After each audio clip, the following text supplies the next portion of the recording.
ఈ రోజు అక్కడ చనిపోయింది నీలాంటి నాలాంటి మనలాంటి ఒక మిడిల్ క్లాస్ ఉన్న వాళ్ళు లాంటి వాళ్ళు చనిపోయారు కాబట్టి ఈ విషయం మీద ఎవరు మాట్లాడరు. ఈ విషయం మాట్లాడినా సరే 2 రోజులు 3 రోజులతో ఈ విషయాన్ని మర్చిపోతారు.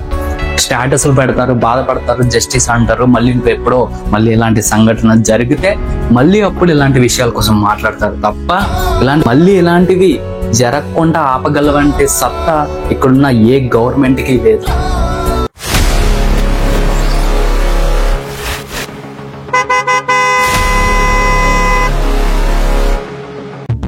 ఓకే, అందరికీ నమస్తే. ఈ వీడియో ఎవరైతే చూస్తున్నారో నేను మీతోనే మాట్లాడుతున్నాను.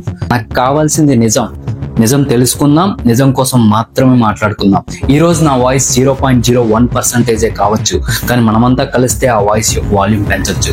కాబట్టి మీలో ఎవరైనా కొత్తగా మన ఛానల్కి వచ్చుంటే మన ఛానల్ సబ్స్క్రైబ్ చేయండి. సబ్స్క్రైబ్ చేయడం వల్ల ఎలాంటి ఇంపార్టెంట్ అండ్ ఇంట్రెస్టింగ్ విషయాలు చాలా మందికి చేరుకుంటాయి. ఇది మన కర్నూలు జిల్లా దగ్గర చిన్నటేకూరు అనే గ్రామం దగ్గర జరిగిన సంఘటన. మన దేశం మొత్తాన్ని కలిసివెలిసిన సంఘటన ఇది.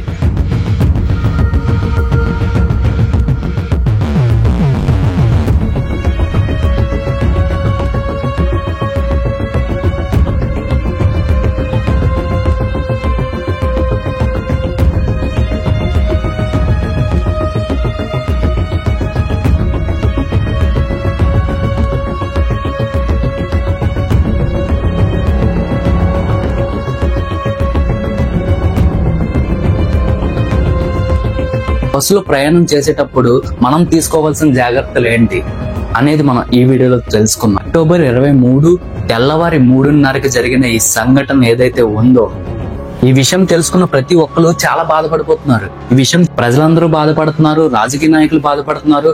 కొంతమంది ఈ సంఘటనని వాళ్ళ బాధను దాచుకోలేక స్టోరీస్ కింద పెడుతున్నారు, స్టేటస్లు పెడుతున్నారు, జస్టిస్ అని అడుగుతున్నారు. ఇన్ని స్టేటస్లు పెట్టడం, జస్టిస్ అడగడం, ఇవన్నీ ఈ 3 రోజులు మాత్రమే మనకు గుర్తుంటాయి. తర్వాత మళ్ళీ వేరే సంఘటన జరుగుతుంది, మళ్ళీ సేమ్ ఇదే రిపీట్ అవుతుంది. సో దీన్ని ఖచ్చితంగా మనం అందరం మార్చాలి. ఏది అక్కడ కర్నూలు దగ్గర ఈ యాక్సిడెంట్ అని కూడా అనకూడదు దీన్ని. సో ఏదైతే జరిగిందో దాన్ని ఖచ్చితంగా మనం అందరం మార్చగలగాలి. అలా మార్చగలిగినప్పుడే ఇటువంటి సంఘటనలు మళ్ళీ రిపీట్ అవ్వకుండా ఉంటాయి. లో ప్రయాణిస్తున్న వాళ్ళందరూ మనలాంటి వాళ్ళే. మన తండ్రులు, మన తల్లులు, మన అక్కలు, దేశాన్ని ముందుకు నడిపించే యువత కూడా అందులో చనిపోయారు. సో వీళ్ళందరూ చనిపోవడానికి గల కారణం ఏంటి, అసలు ఎందువల్ల చనిపోయారు అనేది ఈ వీడియోలో డీటెయిల్ గా మనం తెలుసుకుందాం. ఇక్కడ ఎవరిది మిస్టేక్?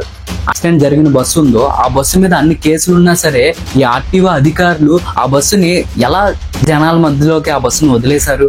వాళ్ళకి చిత్తశుద్ధి లేదా? కేవలం ఒరిస్సా గవర్నమెంట్కే కాదు, తెలంగాణ గవర్నమెంట్కే కాదు, ఆంధ్రప్రదేశ్ గవర్నమెంట్కే కాదు, మన ఇండియాలో ఉన్న ఏ ప్రభుత్వానికి కూడా దీన్ని ఆపలేరు కూడా. ఇది మార్చే రైట్ ఎప్పుడు జరుగుతుందో తెలుసా? ఇదే బస్సులో ఫర్ ఎగ్జాంపుల్ సామాన్యులు కాకుండా ఎవరైతే రాజకీయ నాయకులు ఉండే బస్సులో కానీ ప్రయాణిస్తే తెల్లవారికే దేశం మొత్తం అల్లకోలం చేస్తారు. రవాణా చట్టంలో కొత్త మార్పులు తీసుకొస్తారు. అక్కడ బస్సులను ఆపేస్తారు, ఎక్కడికక్కడ బస్సులను ఆపేసి దాని పర్మిట్లు మొత్తం అన్ని చెక్ చేస్తారు. మీరు ఎప్పుడు చూడని చట్టాలన్నిటిని తీసుకొస్తారు తెల్లవారికే. ఇలాంటి సంఘటన ఒక రాజకీయ నాయకుడికి కానీ జరిగితే, ఈ బస్సుల్లో ప్రయాణం చేస్తున్నారో ఈ బస్సుల్లో మీ ప్రాణాలు కాపాడుకోవాల్సిన బాధ్యత మీ అందరి మీద ఉంది. ప్రాబ్లమ్స్ అన్నిటిని ఎదుర్కొనే సత్తా ఒక యువతకు మాత్రమే ఉంది. మన బస్సులో ఎమర్జెన్సీ ఎగ్జిట్స్ లేవా? పెట్టండి వీడియో. బస్సులో హ్యామర్స్ లేవా? పెట్టండి వీడియో. బస్సులో ఫైర్ యాక్సిడెంట్స్ లేవా? పెట్టండి వీడియో. సో ఇలాంటి వాటి మీద వీడియోస్ చేయండి. ఇలాంటి ప్రజలు కాపాడుకునే వాటి మీద వీడియోస్ చేయండి. మనల్ని మనం కాపాడుకునే వాటి మీద వీడియోస్ చేయండి. మన తల్లులు, మన అమ్మల్ని, మన చెల్లెల్ని, మన అక్కల్ని కాపాడుకునే వీడియోస్ మీరు చేయండి. సో ఇటువంటి అప్డేట్స్ ఇవ్వండి ప్రజలకి, ఇటువంటి నిర్ణయాలు తీసుకోండి. ఇలాంటి మనం చేయగలిగితేనే మన దేశాన్ని, మనల్ని, మన ప్రజల్ని మనం అంతా కాపాడుకోవాల్సిన వాళ్ళగా అవుతాం. సో వీడియోలో నేను ఏమైనా తప్పుగా మాట్లాడుంటే నన్ను క్షమించండి. ఇది నా ఒక్కడే ఆవేదన కాదు, కొన్ని కోట్ల మంది గుండెల్లో ఉండే ఆవేదన ఇది.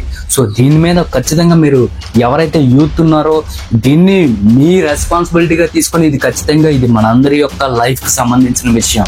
ప్రాణాల కంటే మనకి ఏది ముఖ్యం కాదు. సో అటువంటిప్పుడు మన ప్రాణాలు కాపాడుకోవాల్సిన బాధ్యత మనందరి చేతుల్లో ఉంది. కాబట్టి మీ అందరూ ఈ విషయం మీద ఖచ్చితంగా మీ అందరూ స్పందించాలి. ఇది ఖచ్చితంగా మీ అందరి యొక్క హక్కు. చూసారు కదా, ఇలాంటి మరెన్నో ఇంట్రెస్టింగ్ విషయాలు మీరు కానీ చూడాలనుకుంటే మన ఛానల్ ఇప్పుడే సబ్స్క్రైబ్ చేసుకోండి. సబ్స్క్రైబ్ చేసుకోవడం వల్ల ఇలాంటి మరెన్నో ఇంట్రెస్టింగ్ అండ్ ఇంపార్టెంట్ విషయాలు మీ వరకు వస్తాయి. నెక్స్ట్ వీడియోలో కలుద్దాం. నమస్తే.